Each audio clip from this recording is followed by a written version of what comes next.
Hello everyone, it's Cassandra here from Crazy Craft Obsession, and I'm back with layout number 2 for our Echo Park Bookish free scrapbooking tutorials we're bringing you. There is a walkthrough of this Bookish collection over on the YouTube channel, as well as a distress swatch matching the distress oxide colours to the collection, and I'll leave a link for you down below to that. Today we're going to be focusing on using the Mega Pad. This is a 6x6 paper pad that Echo Park do. I think Cartabella might do them too, and they contain double the amount of papers that you would normally get in a 6x6 paper pad. The total in this one is 48, and I'm going through and selecting most of the cutter parts, as well as that green vine paper and the blue paper with the white hearts on it. These are going to be our focus for this layout tutorial.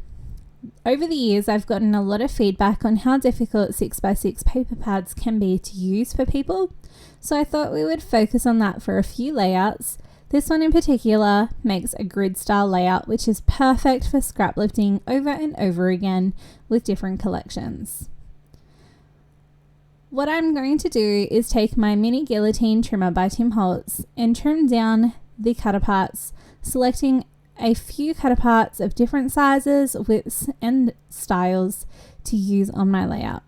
The first one I selected was this blue typewriter on a red background, and I've kept all of the scraps because we're going to use the B-sides of these scraps to add some more detail to our layout as well. I love getting thrifty with scraps in this way, and I feel like it's a great way to use up a collection when you've absolutely used it to your max, but you want to squeeze one more layout out of it. Next up, I'm cutting out this 2x2 cutter part sheet. The only cutter part I liked on this sheet was my to be read list is never ending, which is the multicolored books there. Because I'm scrapping a photo of my son reading his Easter book that he got for his first Easter, I didn't want it to be too girly. Feel free to swap out any embellishments or any of the cutter part sheets that we're going to use today for ones that suit your story that you're trying to tell. If I was telling a story about a little girl, I probably would have changed it up to be a little bit more florally. Don't get me wrong, there's still a lot of florals in this layout, given that it's a boy's layout, because I don't think that truly matters, but I would have used a few other embellishments if I had have been scrapping a different story. I especially liked this 2x3 cutter part here with the crayons on it that's blue. It's got a grid layout on it, and I thought it was the perfect opportunity to add some handwritten journaling to our layout. If you don't like adding handwritten journaling, or you're just not a journaler, that's perfectly fine. You can swatch it out for something else. Now here we are with all of our bits and pieces cut out. You can see I've switched and swatched a few things. I'm going to bring in some frames and tag elements, so that's the certified bookaholic piece here, as well as the shelf with some writing underneath it. I then raided my ephemera packet, which is to the left here, and I've brought in some embellishments from that too. I did end up bringing this 2x2 from the 2x2 cutter part sheet from the Mega Pad. I've also got the Get Lost in a Good Book little icon ephemera, the square icon ephemera that says a book a day keeps reality away, and I think that's all that I've brought in. Now I'm going to take each piece and I'm going to actually mat it on some white cardstock. I'm just using my scissors here to trim around it, leaving a small white border, but you can of course use your trimmer if you want a more precise line. Ultimately, what we're aiming for is about 1/16 of a border all the way around. I'm then going to do the same on a scrap black piece of cardstock, and my cardstock of choice for both the white and the black is the 80-pound American Craft textured cardstock. You can get this in a 60 pack. I think it's very good value for money. Now that that's done, I'm going to mat it on a piece of sky blue paper, which is from the Mega Pad that I've pulled out. And again, just do that really small border. This is a fine detail that makes all the difference to our layout. I'm going to go ahead and do that for each piece. You can see here this is our journaling cutter part that we pulled out. I'm going to mat it again in white again in black, and then ultimately it's going to be matted on a scrap piece of plaid paper that we cut apart from. The Get Lost in a Good Book will end up moving down underneath our journaling element, but it's going to be matted in white, black, and then the multicolored polka dot B-side to some of the cut aparts that we've done. There's no such thing as too many books, just not enough shelves piece of ephemera, which you see is underneath my photo at the moment, is actually going to move up in the top left corner. It's going to be matted in white, black, and then a plain green piece of paper I've pulled from the paper pad. Underneath that is going to be that 3x3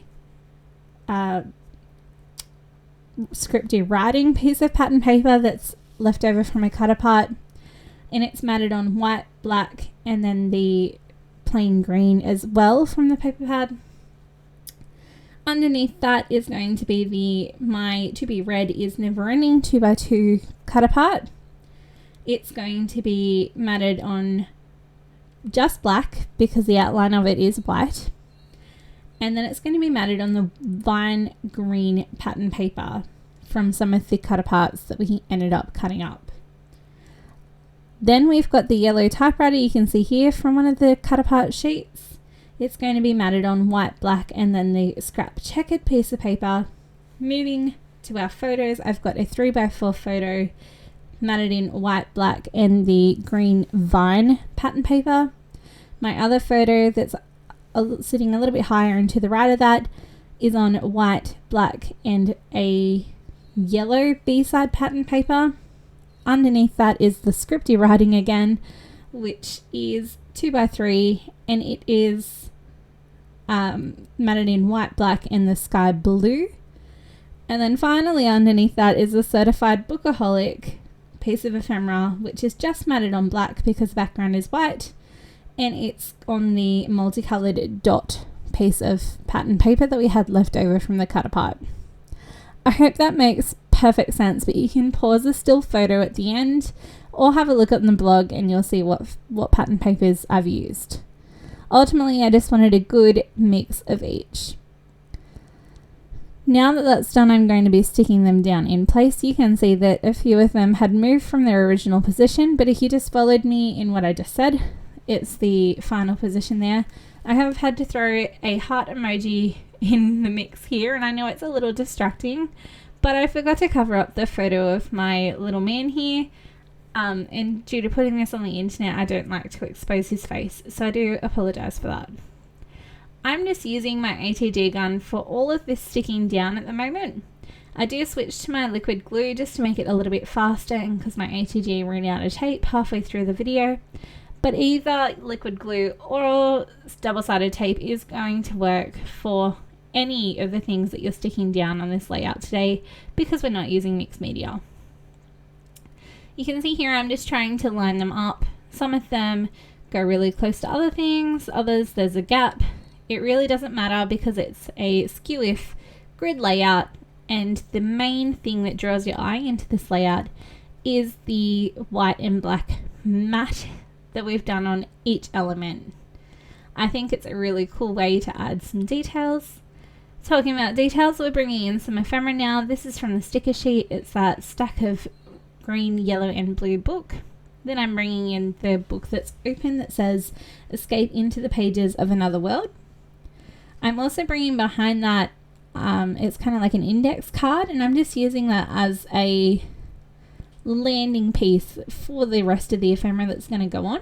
I've chosen to put my ephemera on both of the scripty pattern papers, so the wordy pattern papers that we've added in two different places so that it draws your eye in and doesn't cover over any of the cut aparts. I'm then bringing in some of these fussy cut flowers, which were from the last layout. They're fussy cut off one of the 12x12 pattern papers, and I had them left over ready to use, so I figured why not. I'm using them to fill some of the gaps between the grids where it didn't quite exactly line up.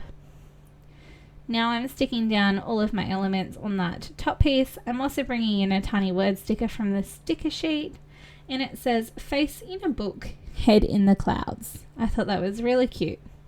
I've cut it in half to make it fit, which is a top tip of mine. I really enjoy doing that. And then I'm going to focus on the other embellishment cluster underneath my photos. Again, I've brought in an index card, so we've got that mirror element. And I'm bringing in the stacked books, as well as another shelf element. You can see the repeating elements here, which really make it draw your eye into those embellishment clusters. And then finally, I'm going to finish off with a tiny word sticker as well. This one says, "This was a good read." Of course, I'm going to add some of the fussy cut florals that we've got left up the side here to fill the gap and add some interest there, so it's not just a white space. And I'm going to do the same over on the left hand side near that my to be read list is never ending piece, using a full floral. I'm going to overlap it over the top so that it fills in some of that white space on the cut apart sheet as well. And then finally, we're going to focus on our title. I've brought in some gold thickers here today out of my stash, but you can definitely make your own or add a cricket title if you wish. The title I've gone for here is Book Lover, because my little man sure does love books. We read them all the time at home, and we have quite a collection that's ever growing. And I thought that was just a really good title for this particular layout where he's opening up his Easter book. Once I'm finished adding those in, I'm going to finish off the layout with some enamel dots from the collection. To do this, I'm just going to add 3 dots of glue on either side of my title and add in some light blue enamel dots to draw in that light blue color that we've got up the top, as well as in some of the embellishment clusters.